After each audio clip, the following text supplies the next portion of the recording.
الاهلي الى ربع نهائي دوري ابطال افريقيا. هتقول لي ازاي؟ هقول لك ازاي.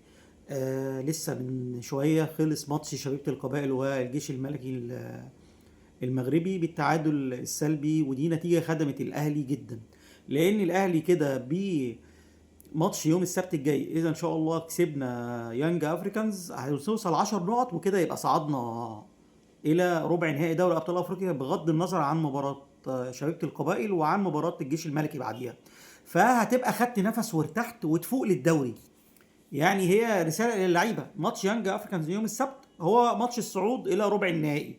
طب ده هيفيدنا في ايه؟ هيخلينا نلعب اخر ماتشين في المجموعه مرتاحين ومركزين في الدوري اللي بيضيع. بالمناسبه يعني الناس نسيت الدوري. سيراميكا فارق فعليا عننا 3 نقط. بيراميدز فارق فعليا عننا 4 نقط، واحنا اصلا لعبنا بيراميدز واتغلبنا منه قبل كده. فنلحق الدوري اللي بيضيع قبل مرحله اللي هي التصفيه النهائيه اللي هي فيها 6 ماتشات بس. فنلحق حتى نخش الدور الثاني من الدوري، وحتى واحنا متعادلين في النقط مع بيراميدز وسيراميكا.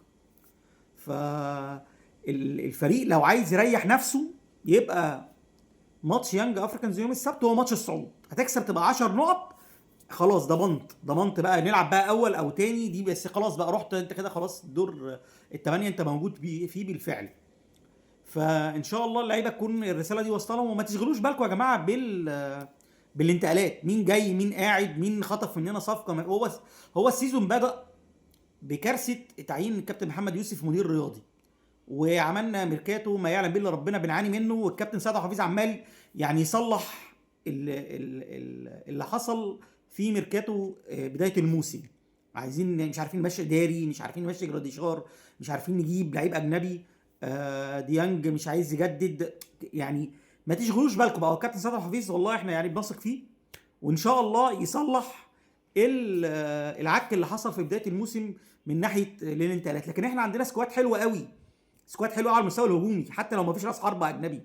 يعني عندك زيزو، امام عاشور، بن شرقي، تريزيجيه، ديانج، مروان عطيه. عندنا الجزء الامامي كويس كويس، يعني ما يتخافش على الاهلي فيه. وانا مش شايف اصلا منافس للاهلي في البطوله. لكن هنرجع عايزين نفوق للدوري. يعني عندنا وادي دجله يوم الثلاث، على فكره وادي دجله نفس عدد النقط بتاعتنا. وادي دجله واللي كسب الزمالك، وفرقه مش هينه خالص ومكمله.